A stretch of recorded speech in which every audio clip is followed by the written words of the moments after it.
our chairman for the 2 days of the event, Mr. Akin Adamson, who is the director of TRF for the Middle East region. Mr. Akin.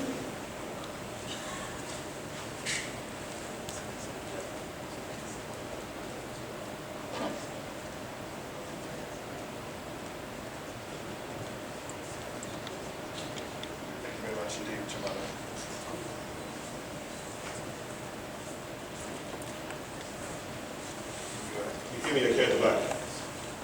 So it's a very long room. I'm not used to speaking in such a long room. So, okay. First of all, welcome everybody. Welcome Your Excellencies, dignitaries, ladies, gentlemen. Thank you very much indeed, Jumana and Messe Frankfurt for putting on this event. I think we've already had a glimpse of some of the insights and innovations that we're going to experience and see over the next couple of days. So I'd also like to thank Al-Fatane and Toyota particularly for their support for this event. It was terrific to see some examples of the sort of innovation that's coming to market over the next few years and into the future. I won't speak for long, as I know we've got a busy schedule and we want to get into that. But I just wanted to set the context around what we're seeing and what we're experiencing for electric vehicles. And it's possibly worth taking a step back and thinking of what a quite dramatic shift electric vehicles will be. If you like, as the transition from steam to the internal combustion engine was in the 20th century, the 21st century will surely see the shift from the internal combustion engine to electric vehicles in their very many different formats. And what's so encouraging about this particular event is that we're not just talking about technology as well, we're not just talking about the vehicles themselves, because of course the introduction of electric vehicles touches on many, many wider dimensions of society and how we hope to develop this type of transport technology. And I know that we'll see presentations later today that touch on not just vehicles but also the regulation, safety, fuel, and many other components as well. So I think we're in for a rich 2 days. We'll hear from a range of different speakers, and it's great to see some familiar faces, but also to welcome many speakers from outside of the UAE and to hear from and learn from them as well.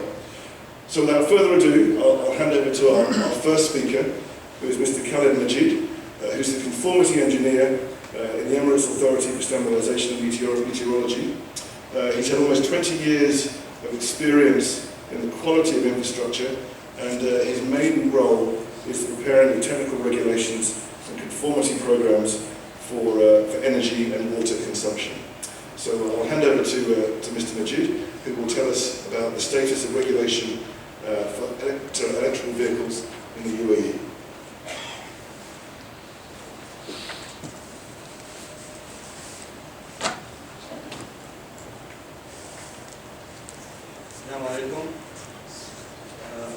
Welcome all in this event hosted by ESMA, our organization. ESMA is the Authority for Standardization and Metrology. My presentation will be today for introducing ESMA in brief. Then I will give a brief about the EV regulations in UAE, which is a final draft is finished now, and we are announcing for the final draft for your feedbacks and comments after the conference, and it will be a long discussions for the finalizing this regulation. First of all, what is ESMA? ESMA is a national standards body in UAE, establishing according to law number 28/2001, and the board of directors chaired by His Excellency Dr. Rashid bin Fahad, the Minister of Environment and Waters, and the board also have numbers of representatives from all the authorities responsible for activities of standards and conformities in UAE. From ESMA responsibility, our main goal is to providing safety and product, environment, customers, and the economy in UAE by ensuring all the product and services which is produced or import to UAE comply with all the requirements and the standards and conformity procedures in UAE. ESMA also supporting the national economy by the Emergency Quality Mark, which is a program to help the national products to be in the level of internationals and comply with all the international requirements and can enter all the markets in the world according to their quality. ESMA have many programs, good relations with all the stakeholders. Awareness is a program with the civil societies and the governments, explaining the activities of ESMA, explaining the programs, the new schemes, all the standards, what we are preparing, which reaching the consumer and the governments and the product in UAE. ESMA is a part of the many international and regional organizations to harmonize the requirements, which is make the product easy to transfer between the countries and make the requirements more applicable for the manufacturer. So ESMA is a member in IEC, ISO, Codex. We are member in a region like IMO, IDMO is the Arabic Organization for Standardization, GSO and CIMIC, and we have a good relations with CIMIC and SIN and AHRI for American requirements.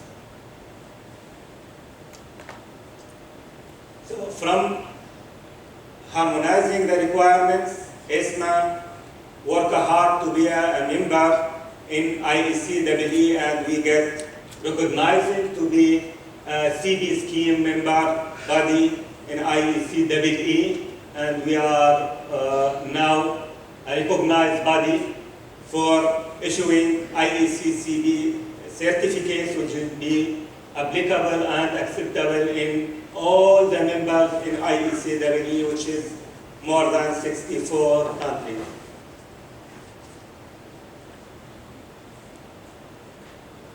One of the main organizations we are working with is a GSO, which is covering all the GCC countries, which is 7 countries, and GSO is preparing the standards, harmonized standards for all the region, which is the Gulf region.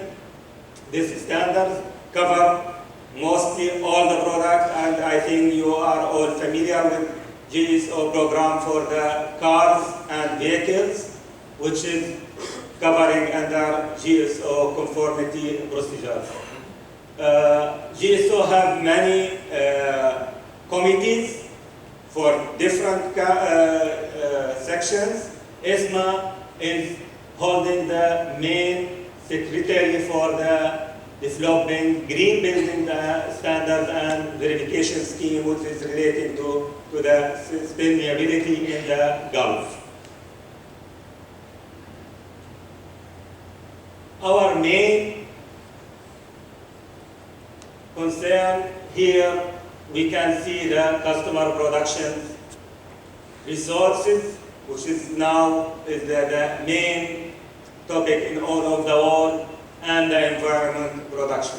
How you can compare all these and get the results from them. This is what we are trying in ESMA to do according to the UAE National Strategy Plan. ESMA put its strategy, sustainability plan, and air quality, which is covering all the sectors, especially the building sector, product sector, transportation, renewable energy.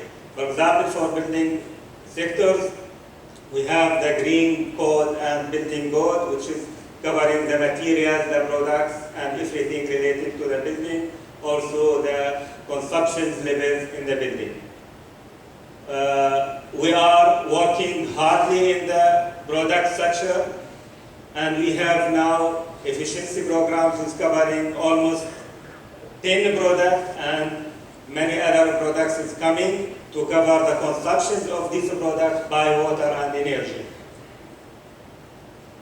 Transportation section, we have the fuel consumption plan, which will be according to the GSO 42, which is approved from GSO members, and now the implementation is way, and we are working with many of our stakeholders here to prepare the final draft for the implementation of the GSO requirement for the consumption of fuel. Also, we have the emission levels regulations for marine engines to reduce the emissions from the marine engines. And we have the draft for electrical vehicles, which I will give a brief today, inshallah. Renewable energy, also we are working with the solar systems and solar panels and requirements for approving of these renewable product, which is helping to reduce the using of energy in UAE and reducing the CO2 emissions. UAE draft regulation for electrical vehicles. As I mentioned, we have a GSO regulations for a normal engine cars, which is 42, GSO 42. And we have the new version of this regulation, which is will implemented in 17 model cars and cover a lot of new requirements which is related to the safety of the car. But this regulation don't have any requirements for the electrical cars, which is we now trying in UAE to have a draft regulation for that, and this draft will send for as a final draft to GSO to adopt as a GSO regulation, inshallah, when we are finishing. The draft regulations address specific requirements for electrical vehicle, which is mainly related to the use of power, which is high power sources, which is not in the normal cars. So these like high voltage batteries, charging systems, and electrical motors. These new requirements, we have it because it's not covering in the GSO standards. So what is the main requirements we put in our draft? We have a requirements for electrical safety. We have a requirement for mechanical safety. We have a requirement for performance of the car and battery. We have a general requirements additional to complete the requirement in our regulation. About the safety, we have two types of safety requirements for the electrical cars. We have a requirement for the cars monitoring the normal use, what type of safety should have. And we have a requirement for the car in case any impact or accident happens, what type of safety the car should have. For the first part, which is the normal use, we have a requirement for protection against electrical shock. If it's the shock coming from indirect or direct contact, and we have a requirement for isolation resistance, which is need for the sources and the life parts in the vehicle. We have a requirement, special requirement for marking, which is symbols using to show the user of these cars or the persons who will deal with these cars that these areas have a special voltage and need a special type of maintenance. We have a requirement for functional safety, and these specific requirements because sometimes you are charging your cars and you will forget to get the plug from the inlet. In this case, if you try to use your car, it will not work. We have a requirement that shouldn't work in this case. It should give you a warning that still the plug in the socket. Requirements for the car after the accident happens or impact. We have a different type of impact in our regulation. We have front back and side impact, three types of impacts, and there is a way how you test it and what type of speeds you need for the test, and after this impact, what type of testing we need. We need to see what still no any electrical shock, which is I mentioned before, still no any direct or indirect shock in the car, still no any affecting of the insulation of this car. Also, we need to check that the RESS system, all the high voltage electricals, parts, connections, not going into the passenger cabinet or passenger room or the area where the passenger is sitting, because if it's coming into that area, it will be affect the life of the person inside the car. Also, we have a requirement for the electrolyte, which is inside the battery. If the battery have any impact, maybe this will go up, and we have a requirement that the spilling of this type of electrolyte should be no any spilling till 13 minutes after the accident, which is the time for saving and getting the person from the car in case any accident. Performance. And this is the main concern in our region against the new technology, which is the electrical car. Is the electrical car is suitable for our area? Is it enough for our distance? Is the battery life is okay to use? So for these answers, we have a requirements in our regulations with the battery life. What the meaning of battery life? Battery life means in our regulation that the number of charging cycles, how many cycles of charging I can use the battery for. And this shouldn't be less than 1,000th time of charging. Shouldn't be less than 1,000th time of charging. So we have also electrical range, which is relating to the distance. How the distance I can use my car for. And this distance should be, in our regulation, not less than 250 kilometers when it's testing between 100 and 110 kilometers per hour. And this distance is enough to go to Abu Dhabi and return back.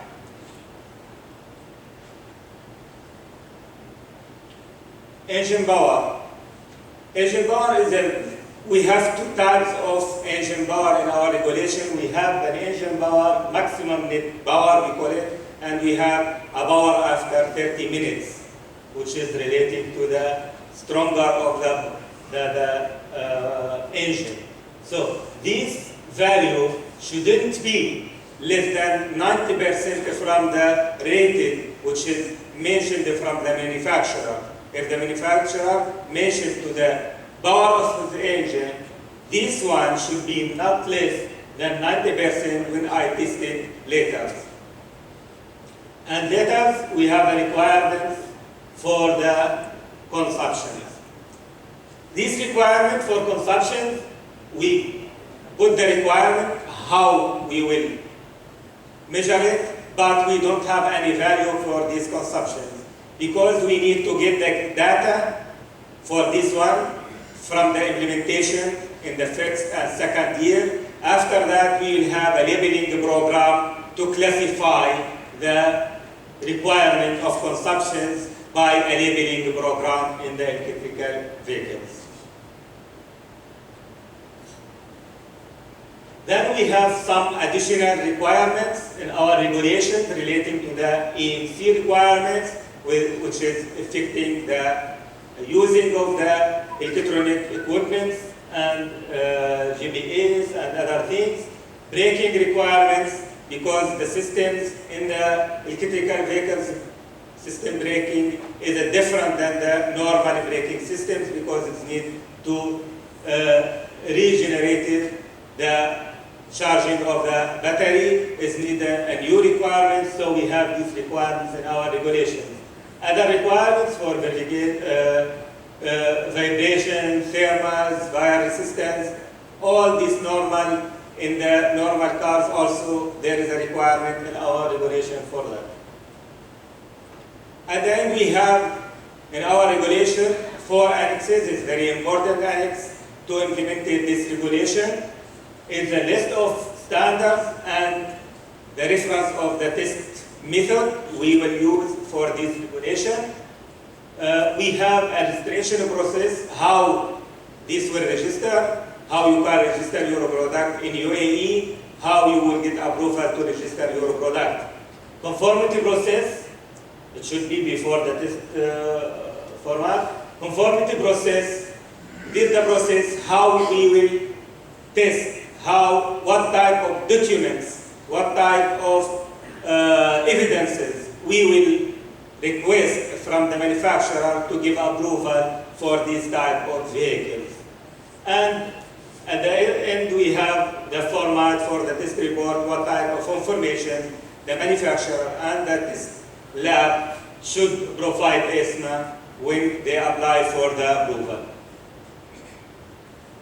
As I mentioned, this draft, and this draft is subject for discussion, subject for modifying, subject for comments. You can send your comments, your feedbacks to my email, khaled@esma.gov.ae, and the final draft will be ready from tomorrow, inshallah, in our website, esma.gov.ae. Thank you for listening and for attention, and I hope I give you a brief about our regulations and our future of approving the electrical vehicles.